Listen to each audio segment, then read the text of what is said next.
Assalamu алейкум, урматтуу мекендештер, урматтуу кыргыз элим.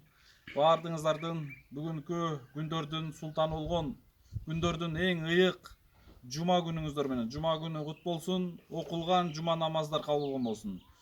Бүгүн мына ушул аркабызда төрүбүздө турган үйдүн ачылыш аземине толук 4 күн 5 күн убакыт калды. Келерки 3-чү күнү, среда күнү ушул үйдүн ачылыш аземи болот. Бүгүнкү күндө ачылышка даярдыктын үстүндөбүз. Мына буга чейин азыр канча адамдар келип, бул иштен кабар алып, бул ишке салымын кошуп, канча адамдар ишке суктанып, ишке баа берип, бул эненин дубасын алып кетип атышат. Азыр эне үйүндө жок экен, бир эле кызы бар экен. Эне дагы ушул сиздерди, жалпы элибизди, келе турган конокторду баягындай сыйлоонун аракетинде жүрөт. Кантип тосуп алам, кантип узатам деп ошол аракетинде жүрөт экен. Баягы үйдүн ичинде өздөрүнүн аял кишинин өздөрүнүн жумушу бар экен. Кече дагы чалсам базарда жүргөн экен. Ийри шаяк алып атам жана башка деп. Бүгүнкү күндө үй азыр толугу менен соонун баардыгы даяр. Мына азыр бүгүн менин жанымда турган Жалал Абад областынын Токтогул району бар. Токтогул районунун жанында Каракөл деген шаар бар. Мына азыр ошол Каракөл шаарынан өткөндө дагы Базар Коргондогу үйүбүздүн ачылышына дагы чакырып, ошол үйдүн ачылышына аябай аракет кылып, келе албай, Жалал Абадка келип катыша албай калды эле. Бир аз кечигип калдыңыз эле. Мына азыр ушул жерге келип турган чагы негизи бул эжебиз боюнча бир кыскача айтып кетейин. Каракөл шаарындагы архивдин жетекчиси. Баягы пенсияга чыгара турган архивдин архив деп айтылат да. Мына ошол архивдин Каракөл шаарында. Негизи Каракөлдө ушунчалык баягы пенсионер адамдар көп.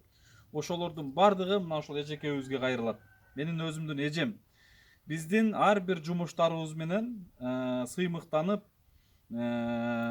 колунан келишче салымын кошуп, сонун бир кеңештерин айтып, эл айтпаган дубаларын берип, кеңештерин айтып келет. Мына азыр ушу Каракөлдөн келип, ушул үйлөрдөн кабар алып, медер мен ошол 13-үнө чейин Жалал Абадта болбойт экенмин. Бул жакта ушу иш чара боюнча келген. Бирок ошо 13-үнө чейин болсо дагы бир үйгө барып кабар алып кетейин деп келип турган чагы. Буюрса азыр мен үйдүн ичин көргөзөм. Көп жылдан бери ушул иштерибиздин, мааракелерибиздин бирине катышкысы келип жүргөн, бирок бүгүн Кудайым насип эткен экен, бирок мааракеге катышпаса дагы үйдүн алдына келип турган чагы. Сиздерге дагы мен айта кетейин, урматтуу мекендештер. Мына ушул эжекебиздей болуп, эжемдей болуп, Каракөл болобу, башка болобу, Жалал Абад болобу, жакын жерде болобу, келе бериңиздер. Жумуш бардыгы бүткөн. Мен жардам бербей калдым эле, кандай болот эми, уят эмеспи деп ойлобоңуздар. Келип сонун болуп, дуа алып, үйдү көрүп, ушул эжебизге дуа берип, ушул эжебиздин жакшылыгын бөлүшүп кетиңиздер. Келиңиздер. Эгерде бир жакшы колунда бар бай инсан той аш берген болсо, ошонун үйүнө бардыгыбыз тим эле барабыз. А эмне үчүн момундай колунда жок инсандардын жакшылыгына биз бара албайбыз? Келиңиздер, мен чакырам. Үйдүн ачылышы боюнча айтып кетейин. 13 ноябрь күнү күндүзгү саат 11:00 мына ушул үйдүн ачылыш аземи болот. Урматтуу мекендештер, дагы 5 күн бар. 5 күн аралыгында даярданыңыздар. Эмне апарайын деп ойлонмоңуздар. Үйдүн бардыгы бүткөн. Жөн гана келип, жан дүйнөңүздөргө азык алып, сый урмат болуп кетиңиздер, урматтуу мекендештер. Мен ушуга чакырам, ушул үй бүлөнүн жалпы жамааты жана биз Ак ниет аманат коомдук фонду сиздерди күтөбүз. Жүрүңүз эми үйдү көргөзөйүн, Үйгө кирип, анан кийин калганын сизге айтайын.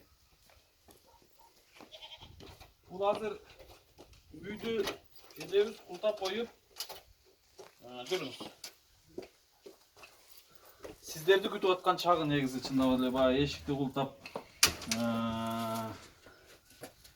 Мынакей ушул үй. Сол жагынан сизге тааныштырып кетейин, сол жагынан. Мына бул жерде бул үйдү жылытап тургандай печка коюлган. Анын печ бул комнатаны жөн гана акбор болгон, себеби бул эжебиз ушул ак эле болсун, комната ысык болот, актап отурам, ыш болот деп бул комнатаны ак эле болду. Анан бирок потолоктор монда евро болуп, полу, занавескалары бардыгы сонун болуп, заманбап. Мына бул бөлмөсү.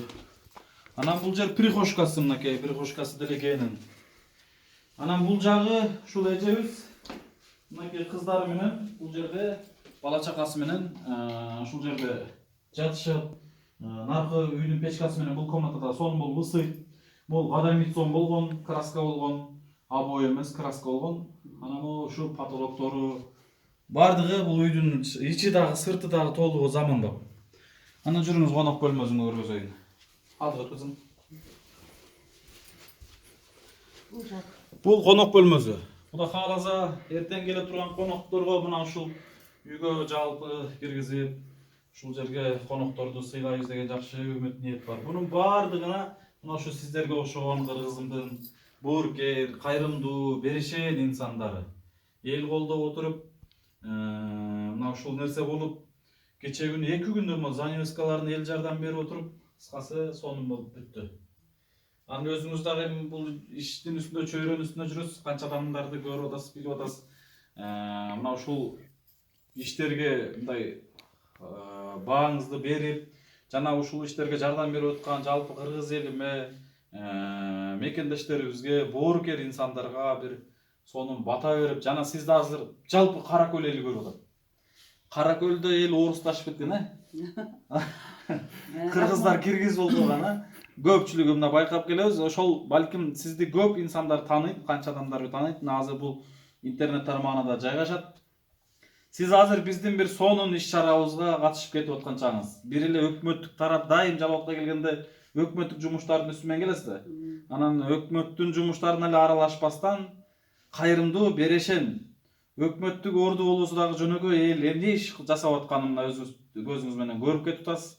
Мына сизди көрүп аткан элибизге бир эки ооз сөзүңүздү айтып, кайрылуу жасап, ушундай кылсак болот деген. Кара Көлдө деле муктаж инсандар көп да. Балким ошолорго деле Кудай насип этип калса, биз ошол жака дагы ушундай үйлөрдү салсак деген ниет бар. Ушу Токтогул, Кара Көл жана башка жака. Рахмат, иним Медер. Мондай жакшы күндөрдө азыркы заманда элдин баардыгы эле той кылып, тойго барган адамдарды көрөбүз, бирок сеникиндей сен аткаргандай жумуштарды аз гана инсан жасап келатат да Кыргызстанда. Анан эмне дейин, ушул үйгө дайыма ушул энебиз жок экен, мен атайын өзүнө жолугайын деп келдим эле. Жакшылыктар келсин, эми энебизге айтып койсоңор, энебиз оорубасын, жакшы күндөрдү өткөзсүн, ушул үйдүн бүтүрүшүн кимде ким ошол өз жүрөгү менен канчадан деп айтпайын, ошол чыгарган материалдык жардамдары үчүн чоң ыраазычылык билдирет элек. Анан кийин ошол адамдардын дагы ошол үйгө жардам берген инсандардын ар дайым жумуштары, иштери ийгиликте болсун, бар болсун, аман болсун.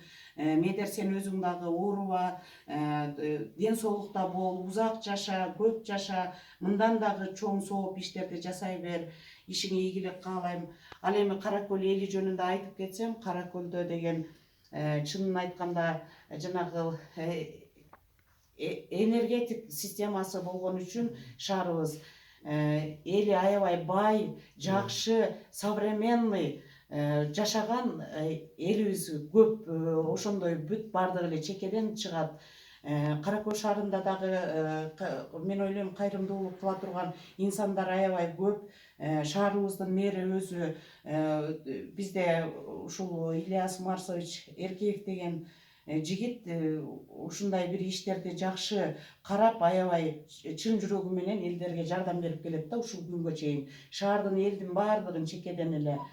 Ким ошол жакыр болбосун, эч ким жакыр болбосун. Ким муктаж болсо ошолорго мүмкүнчүлүктөрү болсун, кыргыз элинде көп инсандар болсун жардам бергени. Ийгиликтер болсун. Рахмат. Эми ачылышын жакшы өткөзүп алгыла. Өткөнкү Базар Коргон районундагы ачылышка ошо жыйналышка кирип кеттим эле. Жыйналышыбыз кеч болуп бүтүп, кечирээк жетишпей калдым. Ага капа болбогула, мындан ары дагы катышып турганга аракет кылам. Иншалла. Сизге да чоң рахмат. Мына ушул жерге келген ар бир кадамыңызга Алла Таалам эсепсиз сооптор жазган болсун. Чындыгында Кара Көлдөн келип, ушул үйлөрдөн кабар алып, ошол жактан туруп дагы биздин ар бир жумуштарыбызды көрүп, бир сонун кеңештериңизди, акыл насаатыңызды айтып келесиз. Чындыгында мындай сөздү кээ бир айта алганы да бар, айта албаганы да бар да.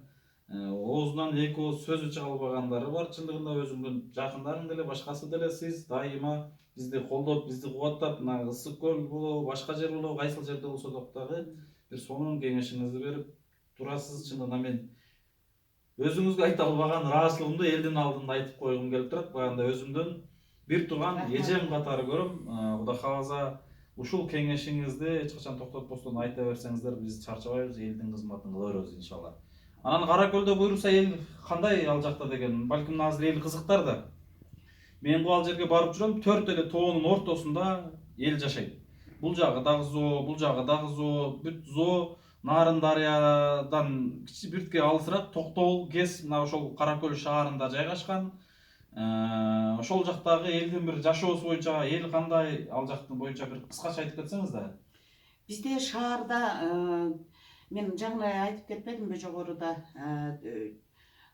шаарда КЭС куруу боюнча КЭСтерде иштеген жумушчулар көп болгон үчүн биздин шаарыбызда жакыр адамдар аз да бар, арасында бар.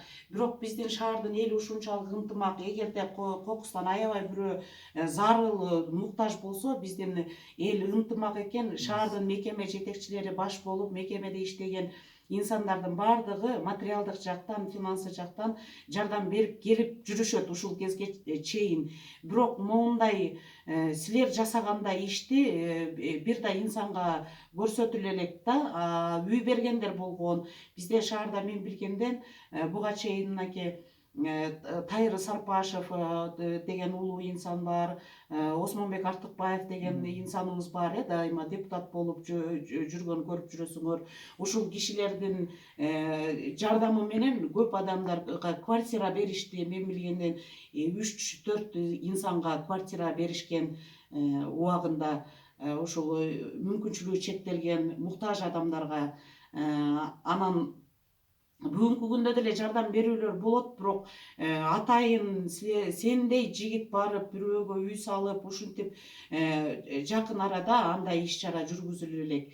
Кудай буюрса дагы деле ошондой муктаж болуп эч кимди көчөдө калтырбаганга аракет кылып келатышат. Эми муктаж адам инсан чыкса, мен ойлойм дагы деле жардам бергенге бүт Каракөл шаарынын эли жапырт көтөрүлсө жардам беришет да, беребиз деп эме кылам. Жүрөгүнөн жардам берген инсандарыбыз көп, бири-бирине аябай жардамдашат, колдоо көрсөтүшөт. Бирок мындай чекеден эле бардыгына үй салып берип, үй алып берип жардам берген азырынча жок.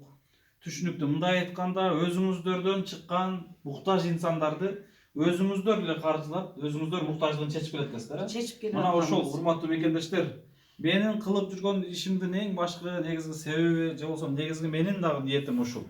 Ушул биздин жумушубузду көп инсандар колубуздан тарта калып, айылындагы муктаж инсандардын муктаждыгын чечип, мына ушундай Каракөл шаарынын элиндей болуп, өзүндө канчалан өзүнүн айылында коңшу, тууган урук жана башка айыл өздөрүнүн айылында ооруп аткан жана башка муктаж, үй-жай жок инсандар бар.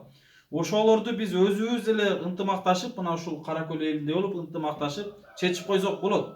Мына булар азыр көп инсандар, ал жакта көбү орус улутундагы тургундар көп жашаган, бирок ошентсе да булар дагы негизи менин билишимче көп жүрүп келген.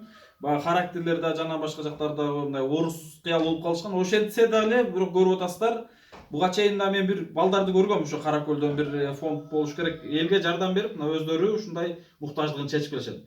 Ушундай инсандардан, ошондой шаардан, ошондой айыл элинен үлгү алсак деп айтаар элем да.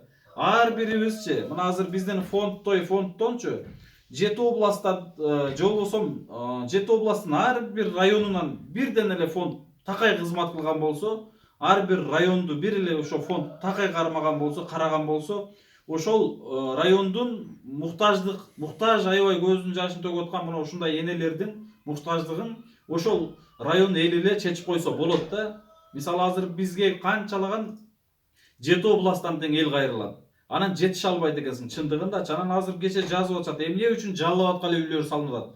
Былтыры урматтуу мекендештер, Ош областына 2 үй салынган, Ысык көл областына 1 үй салынган.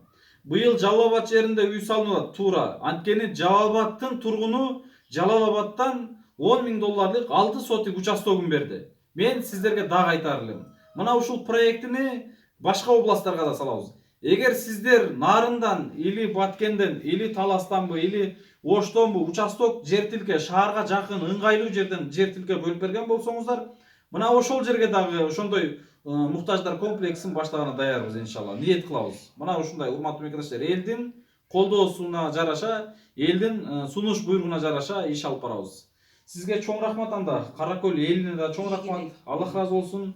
Мына ушул үйлөрдө жалаң жакшылыктар болсун, аман болуңуздар, тынч болуңуздар. Мына ушундай мекендештер, ушундай менин эжемдей болуп, жалпыңыздар келип, конок болуп кеттиңиздер, көрүп кеттиңиздер, сый урмат болуп кеттиңиздер.